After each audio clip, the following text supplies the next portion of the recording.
Buenas tardes. Vamos a dar comienzo a la presentación. En primer lugar, agradecerles, por supuesto, a todos la asistencia. Al final hemos logrado una concurrida asistencia a la sala, se ve bastante bien y eso siempre gusta, ¿no? Tanto para los organizadores como para los propios protagonistas. Bueno. Como digo, hoy vamos a tener la presentación del libro de la pileta Abenauhan de Breuil, Obermayer y Werner.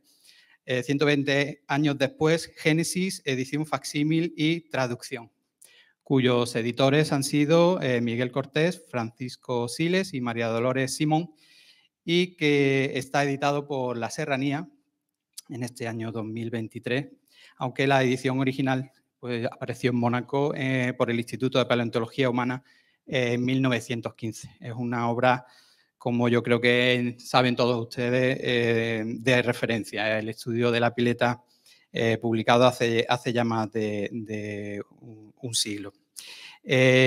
Nos acompaña en la presentación de hoy parte del equipo que ha tenido que ver con la edición. En primer lugar, a mi izquierda está Miguel Cortés, que es profesor del Departamento de Prehistoria y Arqueología de la Universidad de Sevilla y que forma parte del grupo de investigación del Paleolítico Medio y Superior en el sur de la península ibérica.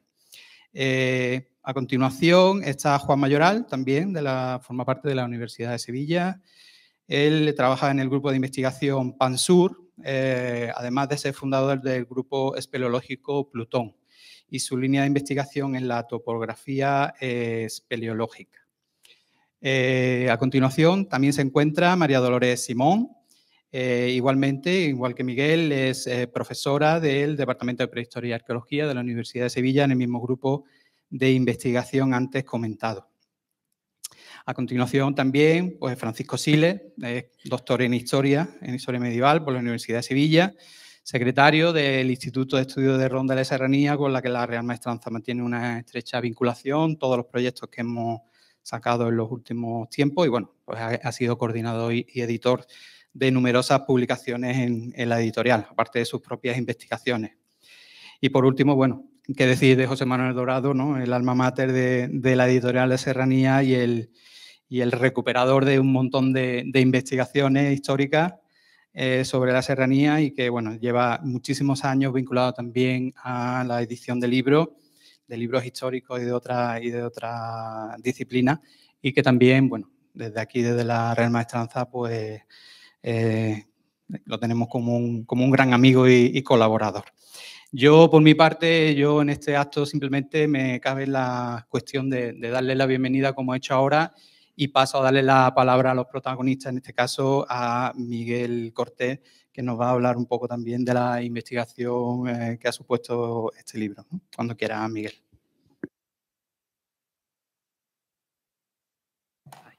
De acuerdo. Buenas tardes. Lo primero, quería agradecer a la Real Maestranza de Caballería de Ronda por la posibilidad que nos ha dado de presentar esta obra en este magno edificio y, evidentemente, también agradecer a todos los presentes que, a pesar del calor que nos fatiga enormemente, pues ha querido acompañarnos en esta presentación. Bien, yo fundamentalmente lo que quería un poco presentaros a través de estas diapositivas que van ahí un poco enmarcando lo que es la presentación del libro y que representan en gran medida los capítulos del libro que componen el libro. Estos capítulos están diseñados especialmente con una estrategia clara y es que sea atractivo para cualquier lector, no solamente para un investigador especializado en tema de arte rupestre, porque lo que nos interesa es que la persona, cualquier ciudadano, tenga acceso al conocimiento. Este conocimiento se puede transmitir, evidentemente, mediante unos mensajes como encriptados que nadie entiende, más allá de los iniciados en esa disciplina, o bien un poco siguiendo una forma de expresión que sea amable y permita exponer los resultados de la investigación. Bien, esa ha sido la primera norma que nos hemos autoimpuesto los autores. En segundo lugar, esta obra, desde el punto de vista del trabajo del equipo que lo ha hecho posible, ha requerido de muchas visitas a instituciones de Reino Unido, de Francia, museos españoles, bibliotecas, archivos personales. Hemos intentado recuperar la memoria, es decir, esos recuerdos que se van perdiendo a lo largo del tiempo y que desaparecen de nuestras vidas, y que con esos recuerdos, con esas vivencias, se pierde buena parte de la propia existencia de las personas. En esta obra hemos intentado rendir homenaje a no solamente a los investigadores que hicieron posible la investigación en la pileta, sino a todas aquellas personas que de alguna manera colaboraron, participaron, pusieron todo su ahínco, todo su trabajo para que esto pudiera ser posible. Desde este punto de vista, esta obra es una especie como de gran mosaico en el que presentamos lo que hemos podido recuperar de esa memoria que empezaba a perderse en gran medida por la desaparición de los protagonistas, y que, en cierto modo, lo que hace es un panorama de lo que era la comarca, lo que eran los personajes, las personas, los investigadores, y todos sus anhelos, todas sus vivencias, todos sus deseos. Y eso es realmente lo que hemos intentado desarrollar en el primer capítulo, que es, en cierto modo, la presentación del escenario en el cual se produce el descubrimiento, la investigación y la publicación de la Cueva de la Pileta. Yo, por mi parte, no voy a cansaros mucho más con palabras, y voy a ceder la palabra a mi compañero Juan Mayoral para que un poco haga un perfil de las dificultades, ¿no?, que pudieron tener estos investigadores en lo que sería la espeleología y la topografía de la cueva. Gracias. Buenas tardes a todos y a todas. Quiero reiterar los propios agradecimientos que ha hecho Miguel anteriormente y decir que hablar de la Cueva de la Pileta para mí es un orgullo y un placer, porque es un lugar especial, en un entorno especial, que está siendo protegida desde hace varias generaciones por una familia especial y maravillosa, que es la familia Agullón, a la que agradezco, como siempre, el apoyo y la sabiduría, los consejos que continuamente me han dado y me siguen dando. Hablar de la Cueva de la Pileta para mucha gente es simplemente hablar de una cueva más con arte rupestre, pero el fenómeno Pileta es algo especial, empezando porque no es exactamente a nivel geomorfológico una cueva, sino que realmente es un sistema kárstico, es un complejo kárstico que tiene varias bocas, concretamente 5 bocas, de las cuales una es la entrada actual turística, otra es la entrada de las Grajas, lo que llamaban antes la cima de los murciélagos, protegida con una reja, y hay otras 3 bocas que están felizmente selladas, protegidas, para que se conserve ese microclima especial que tiene la cueva. Esta mañana, concretamente, he podido disfrutar en compañía de mi amigo Antonio de unos trabajos allí a 15 grados de temperatura. La verdad es que comparado con la temperatura exterior es algo maravilloso. Aparte del tema de la morfología y de la geología kárstica de la pileta, hay que decir que tiene una serie de pasos realmente difíciles que fueron superados por los primeros exploradores, especialmente por el descubridor, por José Bullón Lobato. El comienzo fue superar una estrecha gatera, y detrás de la gatera, después de irse arrastrando durante unos metros, tuvo que hacer una destrepada, y después de destrepar encontró un divertículo que comunicaba con una zona llana donde se encontraba una estalagmita que todavía existe. Parece ser, porque es el único sitio que yo he observado allí para anclarse, que se amarró a esa estalagmita y bajó con una cuerda, porque no llevaba escaleras, no llevaba los sistemas que utilizamos los espeleólogos, sino que fue algo a base de mucha técnica y sobre todo también de mucha fuerza.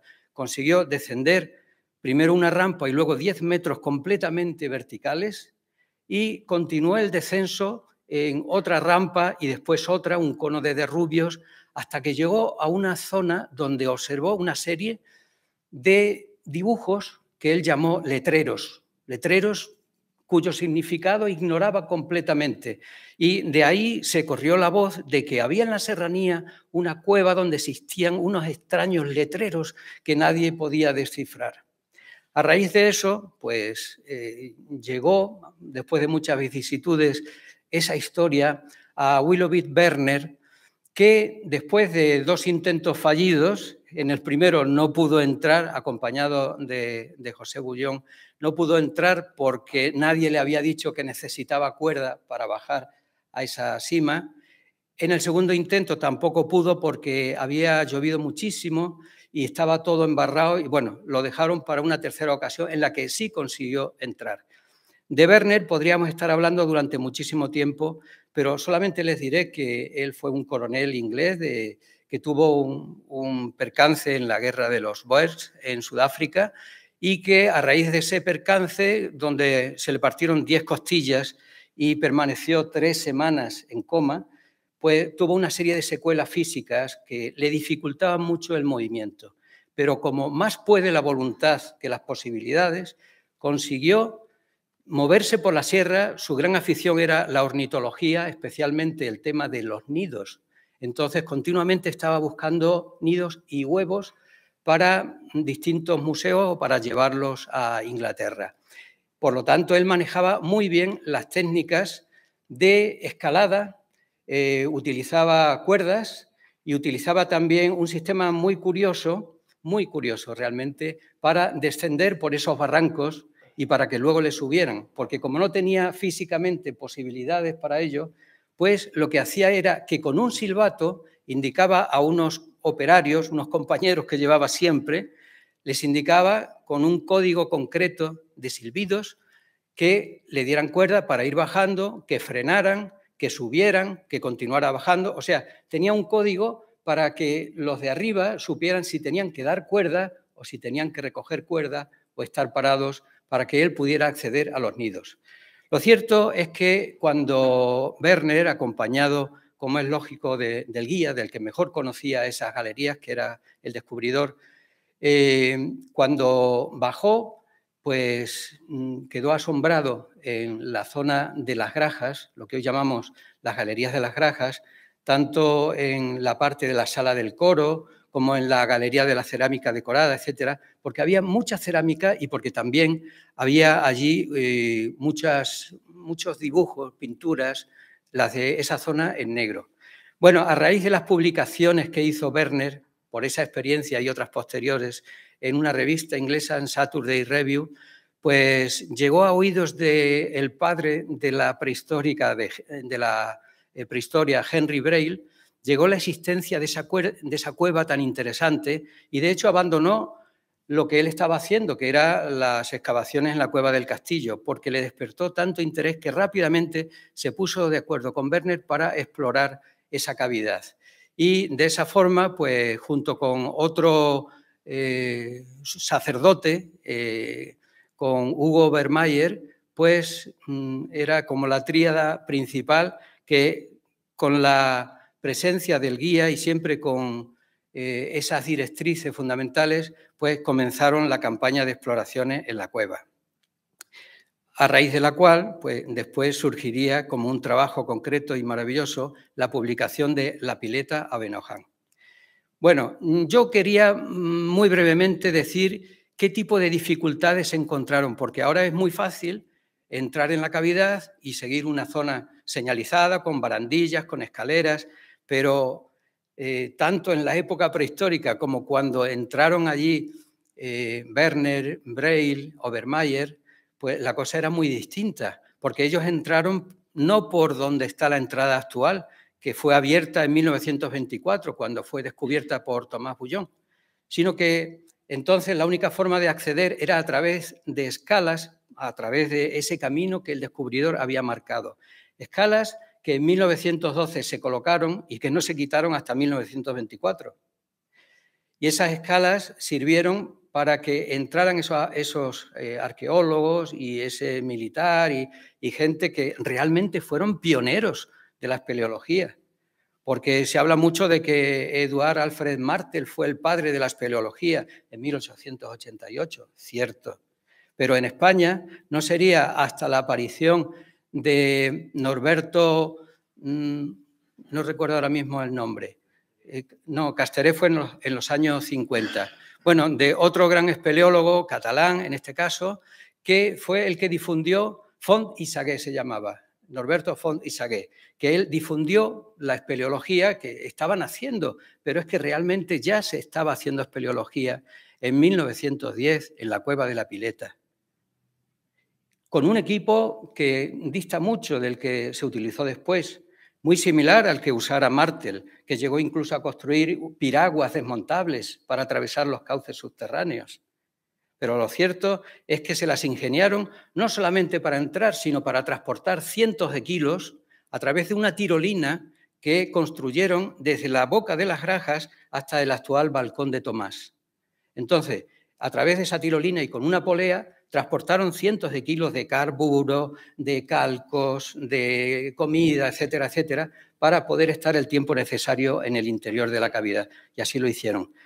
¿Qué encontraron? Pues encontraron rampas muy resbaladizas, llenas de barro, zonas estrechas, gateras, como la zona del Paso de las Termópilas, el famoso Paso de las Termópilas en la Pileta, que actualmente se puede pasar porque se ensanchó artificialmente a base de cincel y martillo. Pero originalmente era un paso en el que había que ascender, pasar una gatera, luego descender, era peligroso, era complicado. Tanto es así que Henry Braille llegó a decir que de todas las cuevas que conocía, la Pileta sin duda era no solamente la más difícil, sino también la más peligrosa. Afortunadamente ya no sucede eso porque está acondicionada para el turismo. Y, por cierto, ya aprovecho para decir también que me imagino que Marily también hablará del tema, el estado de conservación de las pinturas que encontró Braille es magnífico. Solo basta comparar los calcos y las fotos que hizo Braille con el estado actual de esas pinturas. Pues encontraron, además de la dificultad de la progresión, porque también había y hay lagos, lo que pasa es que entonces no había pasarelas para atravesar esos lagos, pues tuvieron que ingeniárselas para, con mucha habilidad y cuidado, poder cruzar por detrás de esos lagos y continuar con la exploración. Y encontraron la Galería de los Peces, donde Braille habla de 2 peces dibujados verticalmente, y llegaron hasta la zona de la Reina Mora, y llegaron hasta la Sala del Gran Pez, y llegaron más allá hasta la Gran Sima. Hay que decir que esta cavidad, que tiene más de 2.500 metros de recorrido en galerías que se bifurcan en zonas peligrosas, muchas de ellas en una sima que tiene más de 100 metros de altura, como es la Gran Sima, y algunas son galerías intermedias, donde hay también que pasar algunas gateras que, en fin, cada vez que tenemos que superarlas, pues es una prueba de nervios y es una prueba de resistencia, porque es difícil llegar allí y hay que echar también mucha paciencia y valor para atravesar esos sitios tan estrechos. Pero vale la pena, porque la belleza que se encuentra en esas galerías es algo indescriptible. Hace poco hicimos una exposición fotográfica de fotos de Paco Hoyo, el presidente de la Federación Andaluza de Espeleología, exposición que también se realizará más adelante en otros municipios, incluido Ronda, y ahí se observan algunas de esas salas que son espectaculares, son realmente bellísimas, con figuras excéntricas, con microgurs, etcétera, etcétera. Pero bueno, no nos vamos a detener en el tema de los espeleotemas, que es como se llaman, estalactitas, estalagmitas, coladas, etcétera, etcétera, para sí insistir un poco en las distintas dificultades y pruebas que tuvieron que superar estos primeros exploradores que ya en 1912 estaban haciendo cosas que solo muchos años después otros llamados padres de la espeleología en distintas zonas se atribuyeron el mérito de ser los primeros. Bueno, el primero sería en Andalucía en 1841, el que bajó la Sima de Cabra, pero es que después, hasta que no se hace la Cueva de la Pileta, no existen eventos espeleológicos importantes y después se harían todo lo que realizó Miguel Such en Málaga, en la zona de la Cueva del Hoyo de la Mina, hoy desaparecida, etcétera. Pero más allá de eso, quiero decir que tanto José Bullón como Werner, como Obermayr, como Breil, fueron auténticos pioneros de la espeleología en Andalucía. Y es un mérito que tenemos que reconocer, porque eso generalmente no se menciona y se sacan a colación otras personas. Otro mérito importantísimo que fue reflejado en el libro de 1915 es el tema de la topografía espeleológica. La primera gran obra de topografía espeleológica que yo he conocido fue la de la Cueva de la Pileta, porque todas las otras que hay de cierta calidad son muy posteriores. Pero Werner, que publicó libros sobre topografía militar, que iba... Bueno, él incluso fue inventor de un tipo de brújula, utilizaba clinómetro, utilizaba una especie de bastón de toro, como él le llamaba, para hacer ciertas mediciones. Lo cierto es que este hombre era un gran topógrafo, además de un gran naturalista y de un gran amante de la ornitología. Bueno, pues el plano de Pileta, comparado con otros posteriores, es muy, muy perfecto. Hizo una poligonal muy exacta, hizo levantamientos de lo que son los alzados, etcétera, etcétera. Y después su plano fue copiado en varias ocasiones, en muchas ocasiones diría yo. Y hasta que no realizaron la Operación España 71 y después en el año 74 el Grupo de Espeleología de Marbella, no se realizó un plano exacto o tan perfecto, que solamente se ha mejorado un poquito gracias a la tecnología de la estación total y de las mediciones láser y que actualmente estamos mejorando con el sistema de escaneo LIDAR. Pero volviendo un poquito al pasado y ya para terminar, quiero decir que además de estas dificultades propias de la morfología de la cueva, que tiene algunos pasos verdaderamente estrechos y complicados, véase el nombre, las parideras, porque pasar por allí es como parir.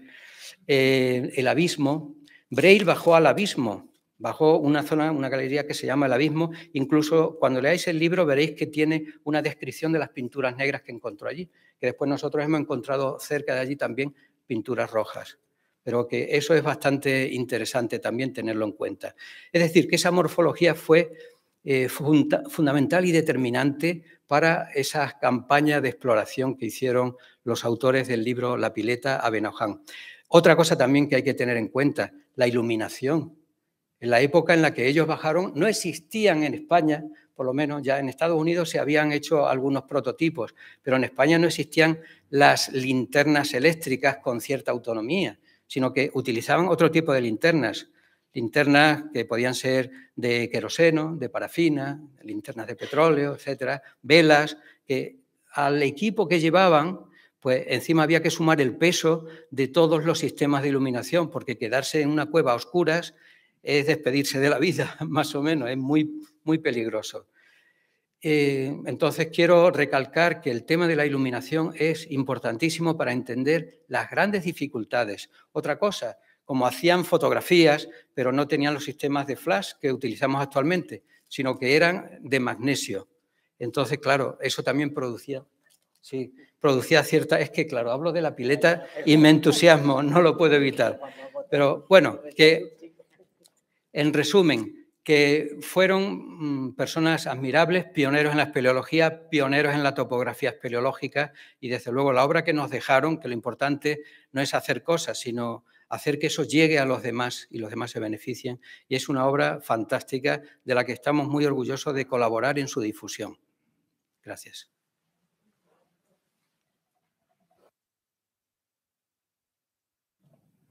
Bueno, buenas tardes. Yo también quiero reiterar este agradecimiento de mis compañeros y también mostrar mi enorme honor por ser malagueña y poder tener la oportunidad de reeditar esta obra, ¿no? También es un honor para nosotros como malagueños, por lo menos para Miguel y para mí. Y bueno, yo quería hablar un poco de cómo no podemos entender cómo se produce la publicación de Pileta, de esta edición de Pileta en 1915, sin conocer un poco qué ocurría en la España de aquella época, qué pasaba en aquellos momentos, ¿no? porque ahora todo está como, conocemos muchos yacimientos, todos estamos muy familiarizados con el mundo arqueológico, con todos los yacimientos nuevos españoles como Atapuerca, etcétera, que nos ha dado una proyección a los arqueólogos muy importante, pero en aquella época no era lo mismo, no era igual.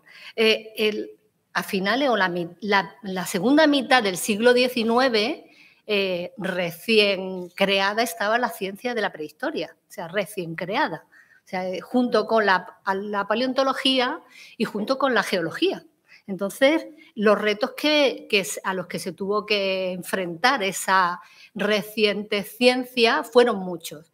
El primero de ellos, que todos conocemos, fue el descubrimiento de Altamira, el gran revuelo y todos conocemos la gran discusión que hubo acerca de que Altamira era una falsificación, que la descalificación del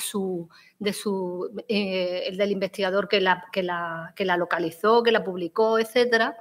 Eso produjo una gran discusión en torno a si los grupos prehistóricos podían llevar a cabo esas magníficas obras de arte que teníamos en Altamira. Entonces, tuvimos quizás la mala fortuna, por decirlo así, de que descubriéramos lo mejor al principio, porque si hubiéramos descubierto una cueva mucho más simple, mucho más, digamos, con no tantos requerimientos técnicos como tiene Altamira, pues quizá la cuestión se hubiera aceptado mucho antes, ¿no? Pero no fue así. El caso es que, bueno, a pesar de todo, cuando se realiza la exposición de 1889, la Gran Exposición Universal de París, pues vemos, por todo lo que ocurrió en esa gran exposición, que la prehistoria gozaba de una popularidad espectacular. Era muy popular los textos de prehistoria, las obras prehistóricas, etcétera.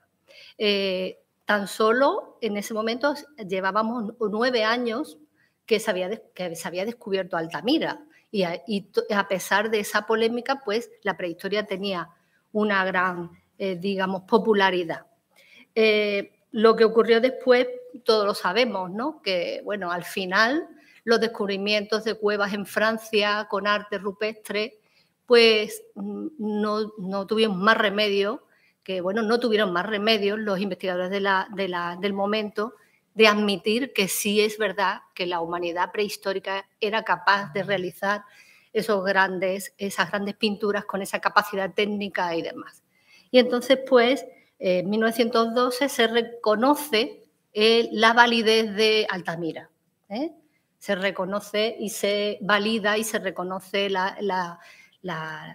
el mérito de Marcelino Sáenz de Sautuola y, bueno, a partir de ahí, pues evidentemente había una serie de nuevos yacimientos, de nuevos elementos a estudiar, que eran las cuevas con arte rupestre, las cuevas y abrigos con arte rupestre. Eran otro yacimiento más que se incorporaba a los otros yacimientos que ya se conocían desde mediados del siglo pasado, del siglo XIX, de mediados del siglo XIX.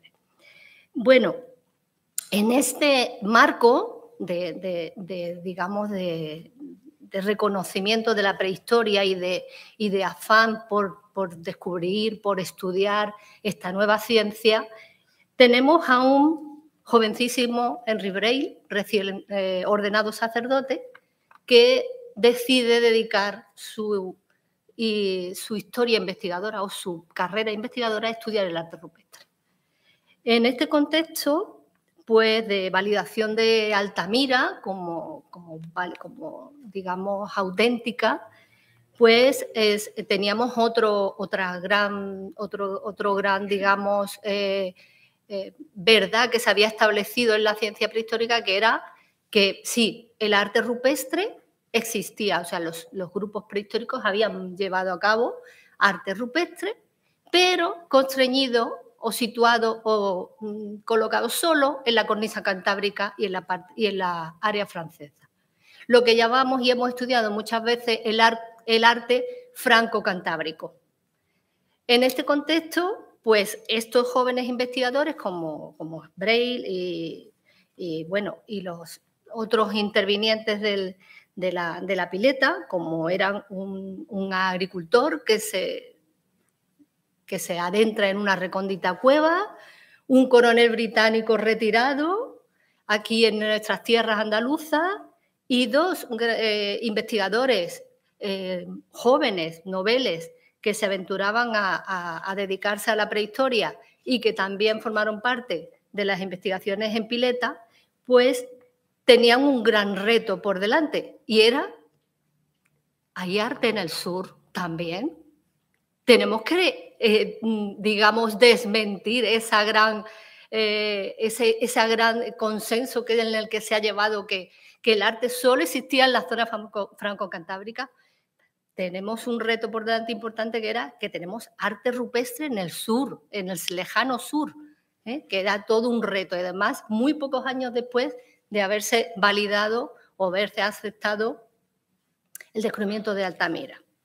Eso es un paradigma, un nuevo paradigma que tenían que romper también estos investigadores, ¿no? que se atrevieron a entrar y a trabajar en pileta. Como decía mi compañero Juan Mayoral, Braille efectivamente comentaba que la pileta había sido el itinerario más difícil de toda su carrera investigadora. O sea que la cueva con más dificultad a la que se había tenido que enfrentar había sido pileta. La recordaba incluso en sus años de vejez. Con lo cual, imaginaros el impacto que tuvo este yacimiento en su vida. En cuanto a la documentación que realizaron, que ya Juan ha comentado, estas dificultades de que tuvieron a la hora de la progresión espeleológica y del transportar material, etcétera. Bueno, ahora mismo la documentación del arte rupestre es, digamos, comparada con esos momentos, facilísima. Tenemos una iluminación maravillosa, que vemos a metros y metros de distancia. Con las luces de acetileno de la época, iluminaban poco más que los pies de los investigadores y poco más. O sea que era una dificultad enorme el no poder ver bien o no poder documentar bien los paneles de arte. Después el tema de la fotografía. Ahora estamos hasta en el móvil llevamos una cámara fotográfica maravillosa y además con una altísima resolución que nos hace planos de todo tipo, etcétera. Pero en aquella época hacer una fotografía era como era toda una aventura, porque había que utilizar los flashes estos de magnesio que eran tremendos, aparte de que eran algunas veces peligrosos, como ya conocemos en algunas anécdotas de Braille, que en alguna cueva documentando se incendió parte de este material y le quemó parte de la mano derecha, por ejemplo, en la cueva de Ardales, documentando la cueva. Y otra de las cuestiones era que cuando aquello explosionaba, se producía en el lugar digamos, donde se tomaba la fotografía, una niebla que duraba varias horas en que desapareciera, con lo cual no te permitía moverte del lugar en el que estabas y menos ver lo que tenías delante. O sea que eran bastante limitadas los medios con los que se realizaba la documentación del arte rupestre en aquellos momentos. Aún así, decir que a pesar de todas estas dificultades, pues documentaron la mayoría de los paneles con arte de la cueva de la pileta. Los documentaron prácticamente todos. Pero no solo eso, sino que hicieron calcos, realizaron 47 fotografías. O sea que, aparte de la topografía y demás, hicieron un esfuerzo en la documentación de todo lo que es, todo lo que guarda la pileta, enorme. Eso es imposible en la actualidad. En la actualidad os digo que no seríamos capaces de hacer en un mes, en escasamente un mes, porque hay que decir que el tiempo, ellos tardaron escasamente un mes, incluidos los descansos dominicales y alguna que otra visita que hacían a Gibraltar para comprar tabaco o visitar otras cuevas, que eso era otra. O sea, también hay que decir que el esfuerzo, digamos, no solo el ánimo que tenían, la capacidad física que demostraron en esta campaña de trabajo en la pileta fue impresionante. Cuando lo ves con perspectiva ahora, es que no seríamos capaces, muchos de nosotros, de hacerlo así en este momento. Después, el impacto, también quería decir, hablar del impacto que tuvo la publicación de la pileta. La pileta se publica en 1915, como ya sabemos todos, en medio de la Primera Guerra Mundial, que no hay que dejar escapar ese detalle. O sea, y a pesar de todo, tuvo un impacto en el mundo científico importantísimo. Tuvo reseñas en Nature o en la Anthropologie, 2 revistas que aún hoy siguen estando en los rankings más altos de la investigación, con lo cual en aquel momento era el top número 1 de la investigación, lo que fue la publicación de la pileta. Después, otra de las cuestiones fue el impacto que vemos, cómo ese descubrimiento de la pileta y esa, digamos, publicación tuvo redundancia en multitud de exposiciones. Se realizó una exposición en la Royal Society de Londres, después otra en 1921 en Madrid, llamado Arte Rupestre Prehistórico Español, donde se exponían los descubrimientos de la pileta. Y tal fue el reconocimiento, tal fue el impacto científico que en 1924 el Estado español dio el reconocimiento a la pileta, la declaró patrimonio con monumento histórico artístico, arquitectónico, la máxima categoría patrimonial que se podía alcanzar por un monumento en aquellos años. Con lo cual, para Braille y los que intervinieron en la pileta, también supuso un importante impulso, puesto que para ellos, que eran jóvenes, que estaban empezando en la carrera investigadora, supuso que los pusiera en lo más alto de los rankings. Fueron los pioneros y los máximos expertos en arte rupestre hasta mediados del siglo XX. No hay que olvidar ese detalle también. Y fue no solo por el estudio que hicieron de todas las cuevas, de otras cuevas, en el caso de Braille, sino por pileta, por la cueva de la pileta. Bueno, ¿qué decir de la conservación de pileta? Bueno, estamos revisando calcos, estamos revisando toda la documentación que generaron ellos, que hemos recuperado, como ha dicho mi compañero Miguel, en distintas instituciones, y estamos perplejos de ver la magnífica conservación que tienen muchos de los paneles de la cueva de la pileta en la actualidad, después de más de un siglo de apertura de este monumento. Eso hay que agradecérselo a la familia Bullón, por supuesto, por la encomiable labor que ha tenido de conservación de ese patrimonio tan importante que es la pileta. También, por último, decir que en la actualidad los estudios que estamos llevando en la pileta confirman que es un yacimiento referente a nivel, yo diría que europeo y mundial, en lo que se refiere al arte rupestre. La gran cantidad y excepcionalidad de representaciones pictóricas que posee, que abarcan no solo todo el Paleolítico superior, sino la prehistoria reciente, la complejidad de todo el simbolismo que expresan los paneles que existen en la cueva, la hacen referente para el sur peninsular, por supuesto, para lo que es el estudio del Paleolítico en Andalucía y para el estudio del Paleolítico a nivel peninsular y europeo. Y bueno, qué decir, solo resta decir que es un clásico, que la pileta es un clásico, el trabajo de la pileta publicado en 1900, que nos ha acompañado durante muchos años a todos los que nos hemos dedicado al Paleolítico en Andalucía y nada más. Y muchas gracias por todo.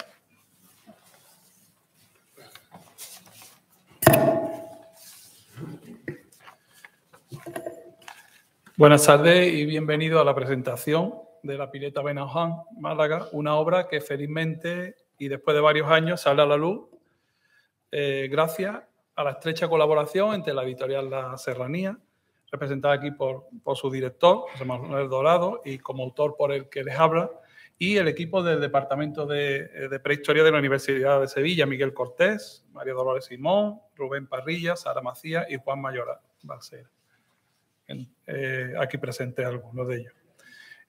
Hace ya unos 8 años que proyecté junto a José Manuel pues sacar a la luz la edición facsímil de una obra excepcional como es la pileta a Benauján, Málaga, con ocasión pues, del centenario de su publicación en Mónaco durante el transcurso de la entonces llamada Gran Guerra. Efeméride de una publicación tan trascendental que creemos que no se celebró como debiera, tanto a nivel político como académico. Nuestro siempre presente optimismo cuando iniciamos un proyecto de este tipo se dio un inevitable baño de realidad conforme comenzábamos esta aventura allá por 2015 al vislumbrar pronto las dificultades que se nos presentaban, se nos iban presentando tanto desde el punto de vista de la edición como del trabajo de traducción. Por ello, la salida a la luz de esta obra se ha demorado tanto tiempo, aunque no hemos perdido la ilusión y las ganas de que nuestro trabajo fuera finalmente editado. A todo ello nos ayudó precisamente la escasez de ejemplares accesibles que sirvieran de base, pues, no solo para la traducción, sino también para la digitalización y el tratamiento de las imágenes para realizar la edición facsímil. Aunque ya circulaba entonces por la web el ejemplar de la Biblioteca Provincial de Málaga por las redes. Finalmente, pues también las no pocas vicisitudes personales y sobre todo profesionales de quien les habla han ido posponiendo la edición de esta obra. Si bien he de decir que nuestra cabezonería, una vez más, ha podido pues con todas estas dificultades. Salvando las distancias, nuestro modo de trabajar cuando editamos proyectos propios es más artesanal, alejado de las imperantes prisas pues, de algunos autores y no pocos editores por publicar, si me permiten la expresión, como churros y como salga, perdiendo por el camino el trabajo sosegado, pausado, que llama la creatividad, la exhaustividad, la corrección de los textos, el equilibrio y la armonía de la composición. En definitiva, obviar el trabajo editorial, hasta llegar a un punto en que asimilamos editorial a imprenta. Esto es, la editorial como simple intermediario, sin arte ni parte, entre autor e impresor. Ya saben, pues, quienes disfrutan de sus libros, que La Serranía no lleva la palabra editorial de adorno. Cuando abrimos un libro como este, simplemente, al primer vistazo, sabemos que detrás lleva un gran trabajo. Así pues, lo primero que emprendí en 2015, año del centenario, fue la realización de un primer borrador de traducción, seguido de algunos más, trabajo que me tomé muy en serio mientras combinaba mi estudio de nivel avanzado de francés, aquí en la Escuela Oficial de Idiomas, y casi me lo tomé pues, como un trabajo final de ciclo. De la primera versión hizo una primera lectura y corrección mi profesora, Geraldine Obar, excelente profesional y mejor persona, pues que me dio unas primeras impresiones, correcciones y consejos acerca de mi trabajo. Nuestra intención desde un primer momento era hacer llegar esta obra escrita en francés, no en un francés estándar, sino en el modo de escribir y con los giros de un normando nacido cerca de Bretaña, palabras de Miguel, como él me ha dicho muchas veces, como era Braille, ¿no? Al lector, pues hacerlo llegar al lector de habla hispana.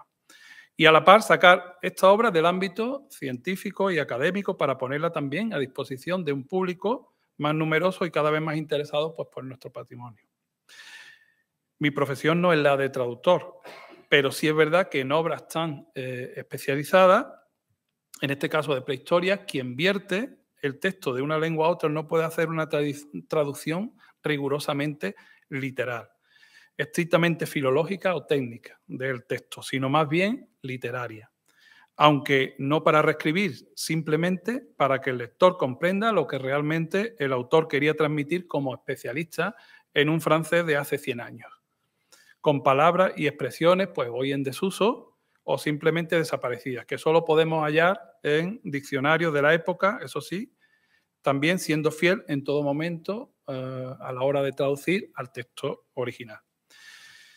En este punto, al ser una obra tan especializada, con una terminología muy específica y con no poca dificultad de traducción en algunos pasajes, ha sido imprescindible la revisión en profundidad de la misma por Miguel Cortés, que como especialista en la materia y conocedor en profundidad del autor, ha corregido y mejorado pues, bastante la traducción original. En este punto podemos hallar un paralelo entre la traducción de un libro de esta índole y la corrección de textos en el ámbito de nuestra especialidad o de la historia en general, donde esta labor ha de ir acompañada ineludiblemente de un profundo conocimiento de la materia, de la forma de trabajar del investigador, de las características de un trabajo científico, etc. Pero José Manuel y yo estábamos convencidos desde un principio de que este trabajo no podía quedar en solo, y lo entrecomillo, una edición facsímil y en una traducción, sino que necesitaba de una edición que aunara la obra original, la traducción y al menos también un estudio introductorio por parte de especialistas, no solo en la materia, sino en la misma Cueva de la Pileta. Así, indagamos y llegó a nuestras manos el trabajo de Miguel Cortés y María Dolores Simón sobre la secuencia arqueológica, entre otros trabajos sobre la secuencia arqueológica de la Cueva de la Pileta, publicado en 2007, así como que su equipo estaba liderando las últimas investigaciones sobre esta joya, conocida fundamentalmente por su impresionante arte rupestre. Por lo que fue nuestra intención desde un principio contactar con ellos, plantearles su participación en este proyecto y enriquecer así la publicación con ese imprescindible y necesario estudio. Del mismo modo que con la traducción, el contacto con los autores se nos demoró, pues yo creo que prácticamente hasta 2021, cuando hablé personalmente con Miguel, que sin dudarlo, junto a su equipo, hizo suyo este proyecto, que tomó entonces nuevo impulso hasta culminar la obra que tienen en sus manos. Fue entonces cuando tomó su estructura definitiva el libro, al que quisimos dotar pues, de cierta personalidad propia, que no fuera un simple calco, como las ediciones a demanda de estas obras que pululan por doquier, respetando, no obstante, íntegramente la edición original, incluso a la hora de componer la traducción, con la misma paginación, diseño e ilustraciones que el original francés. Yo diría que ajustada casi al milímetro. Aunque la primera edición de este libro pues, tiene un formato muy grande, nosotros hemos optado por un tamaño de papel moderno, en A4, más cómodo y manejable, aunque hemos respetado el tamaño de la tipografía y la caja de texto original, que se ha adaptado perfectamente al nuevo formato al prescindir pues, de los amplios márgenes de la edición monegasca. El tratamiento de las imágenes para el facsímil ha sido un trabajo también laborioso, sobre todo el retoque de las láminas, siempre intentando que se mantuvieran los más fieles posibles al original. En este caso no se han duplicado las mismas, las láminas, y necesariamente la traducción, sino que anteceden a la misma, sirviendo de referencia tanto para la edición original como para la traducida. Y no quiero extenderme más en mi breve intervención, pues solo he querido dar unas pinceladas pues, de la génesis y desarrollo de este proyecto que iniciamos hace ya tanto tiempo y que hoy felizmente ve a la luz en forma de libro. Un libro fruto del trabajo del magnífico equipo de la Universidad de Sevilla, José Manuel Dorado, y del que les habla, y que ha contado también con la colaboración imprescindible de la familia Bullón, que cuida con mimo desde su descubrimiento este monumento histórico, y de instituciones tan nuestras como el Instituto de Estudios de Ronda y la Serranía, el Ayuntamiento de Benoján y, cómo no, de esta para nosotros querida e imprescindible institución que hoy, como tantas veces, innumerables veces, nos acoge, como es la Real Maestranza de Caballería de Ronda, que en tándem pues, con Editorial La Serranía son referente cultural aquí en nuestra querida tierra, la Serranía de Ronda, y fuera de ella, a nivel regional, nacional e incluso internacional. Esperemos que disfruten de esta obra. Homenaje a aquellos pioneros de la prehistoria europea y al descubridor de la cueva y a su familia, los Bullón, que siguen cuidando, protegiendo y conservando como se les encomendó desde entonces esta joya del arte rupestre paleolítico como es, ahora sí, La Pileta en Benaoján, Málaga. Muchas gracias.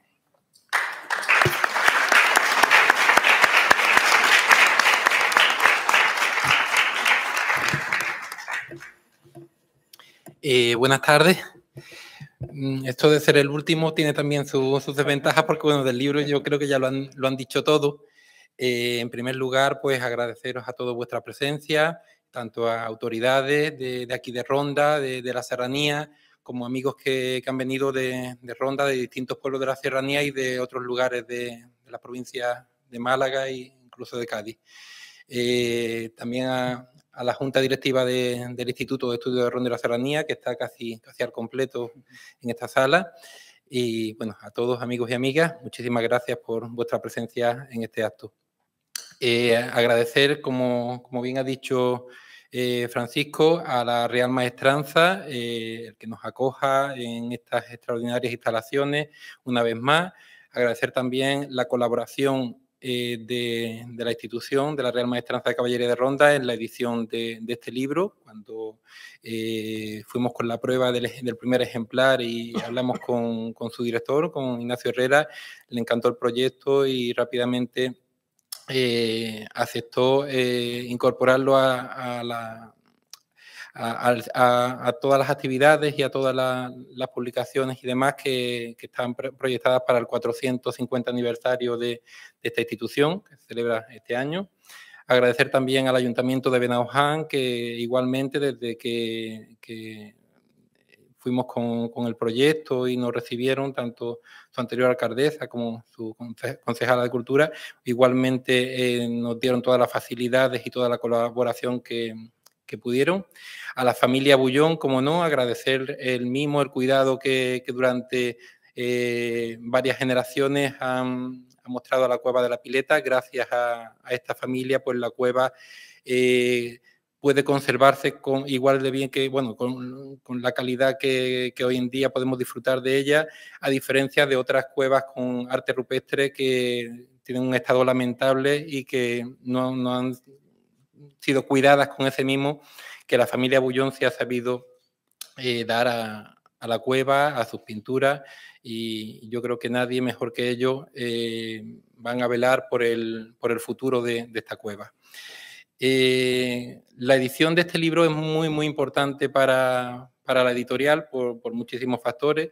Quien nos sigue desde que fundamos la editorial hace ahora 20 años, hace unos días hemos cumplido 20 años, saben que siempre hemos estado muy vinculados de alguna manera con la Pileta y de hecho el logotipo de la editorial es la yegua preñada de la cueva de la Pileta y muchos cuando aquí en la Serranía pues todos prácticamente conocen cuando ven ese logotipo a qué se refiere, pero fuera de la Serranía pues a veces nos preguntaban, bueno, ¿por qué el logotipo vuestro es un caballo? Ya hay que explicarles, pues mira, es la yegua preñada de la cueva de la Pileta y simboliza pues el patrimonio, la cultura, el arte, la fertilidad, la naturaleza, la historia y sobre todo simboliza la Serranía de Ronda, porque cuando creamos la editorial hace 20 años, nuestras publicaciones estaban limitadas al ámbito comarcal de la Serranía de Ronda como comarca natural, aunque posteriormente pues nos extendimos por toda Andalucía y los 400 libros que hemos publicado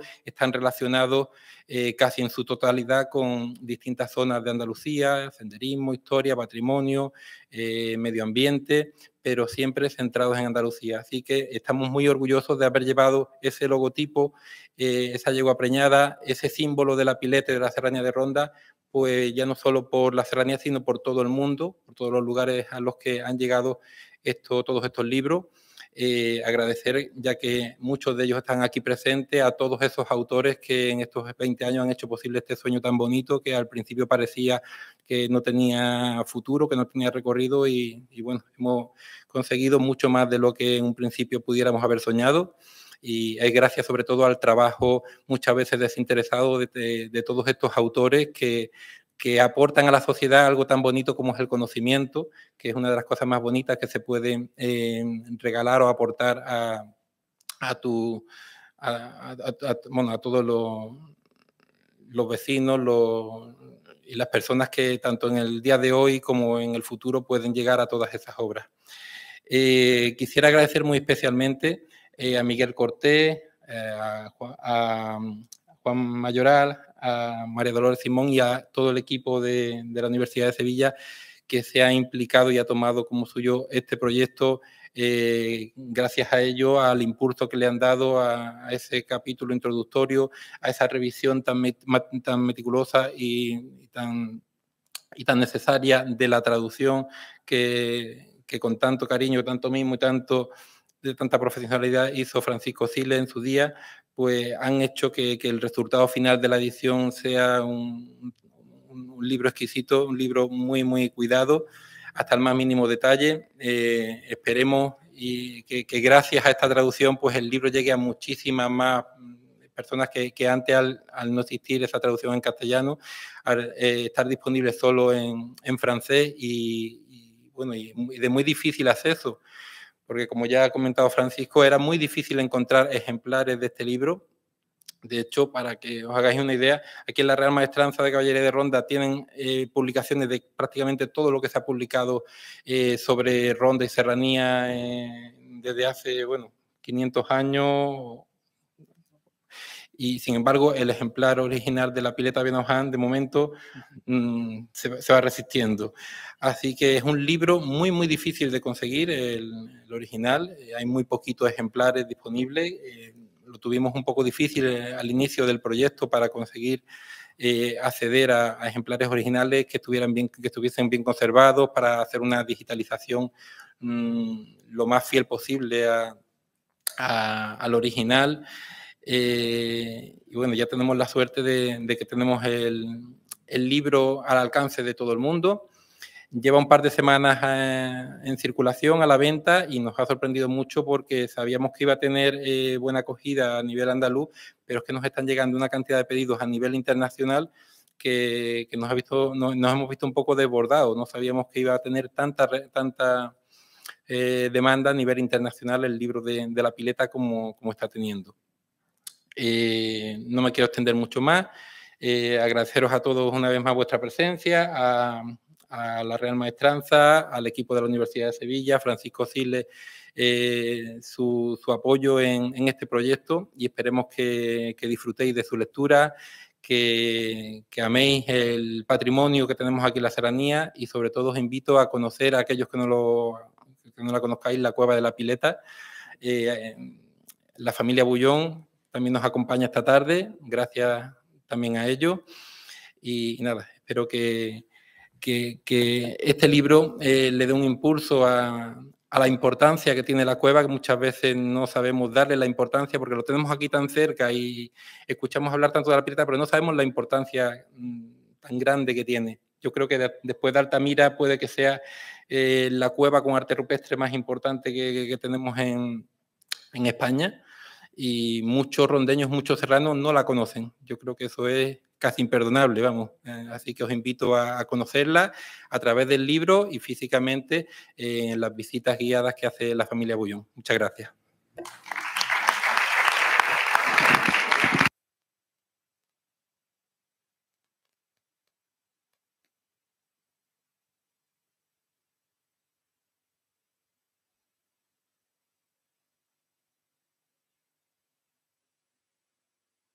A ver, sí, ahora.